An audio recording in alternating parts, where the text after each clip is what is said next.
موسیقی حرام ہے یا حلال، یہ بحث تو کرنے والے کرتے رہیں گے، لیکن میں یہ جانتا ہوں کہ قدرت خود کتنی موسیقار ہے۔ الصبح چڑیوں کی چہچہاہٹ سے لے کر رات گئے قدرتی سریلی آوازوں کی ترتیب ثبوت دے رہی ہے کہ موسیقی روح کی غذا ہے۔ مزید بتا رہے ہیں اکبر ملک اپنی اس رپورٹ میں۔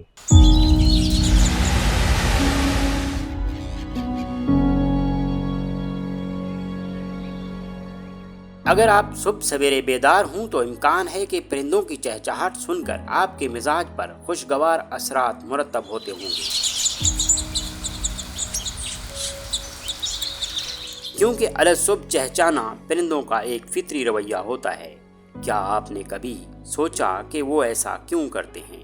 جی، وہ اپنے کام پر لگ جاتے ہیں جو ان کے ذمہ رب العالمین نے لگائے ہوئے ہوتے ہیں، یعنی وہ اپنے رب کی حمد و ثنا کرتے ہیں، خوش ہوتے ہیں اور خوب چہچاتے ہیں، بالکل ایسے جیسے کوئی سر بکھیر رہے ہوں۔ ان کی چہچاتی آواز کانوں کو جب چھوتی ہے تو بھلی بھلی سی لگتی ہے۔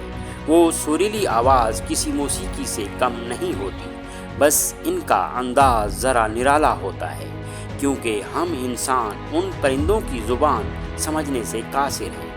اس کے بعد اسی طرح قدرت کے مزید حسین مناظر کی طرف بڑھیں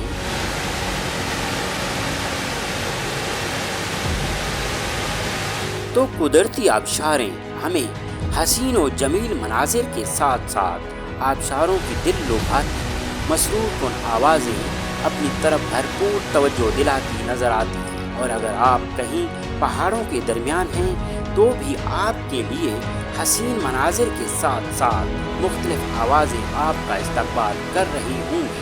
اگر آپ رات گئے کہیں تنہا ہیں تو بھی اسی طرح قدرت کی طرف سے آپ کو سر بکھیرتی ایسی آوازیں آ رہی ہوں گی جیسے کوئی میوزک ترتیب دے رہا ہو۔ وَمَا تَشَاءُونَ إِلَّا أَن يَشَاءَ اللَّهُ ان اللہ کان علیما حکیما، اور تمہارے چاہنے سے کچھ نہیں ہوتا جب تک اللہ نہ چاہے، یقیناً اللہ بڑا علیم و حکیم ہے۔